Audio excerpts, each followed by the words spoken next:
பண்டைய காலத்தில் பஸ்மாசுரன் என்ற ஒரு சக்தி வாய்ந்த அசுரன் வாழ்ந்து வந்தான். அவனுக்கு அளவில்லா சக்தி வேண்டும் என்ற ஆசை இருந்தது. உலகமே தன் கட்டுப்பாட்டில் இருக்க வேண்டும் என்று அவன் கனவு கண்டான். அந்த ஆசையை நிறைவேற்ற அவன் சிவபெருமானை மகிழ்விக்க கடுமையான தவம் செய்தான். கடும் வெயிலும் கடும் மழையும் வலி, பசி, தாகம் எதையும் பொருட்படுத்தாமல் நாள் கணக்கில் அவன் தவம் தொடர்ந்தது. அவன் தவத்தின் வலிமையால் ஆகாயமே அதிர்ந்தது. தேவர்களும் அச்சமடைந்தனர்.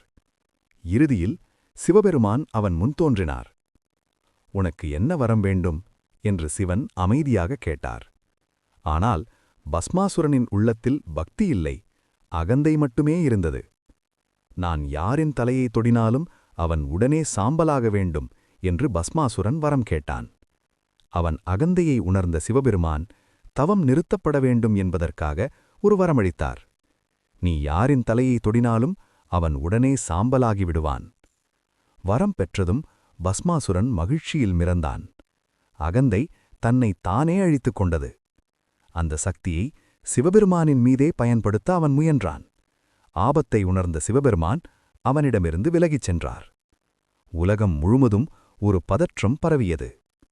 அந்த வேளையில் விஷ்ணு பகவான் மோகினி என்ற மயக்கும் வடிவம் எடுத்தார். அழகான நடனத்தாலும் மயக்கும் புன்னகையாலும் மோகினி பஸ்மாசுரனை மயக்கினார். அவளது ஒவ்வொரு அசைவும் அவனை மயக்கத்தில் ஆழ்த்தியது.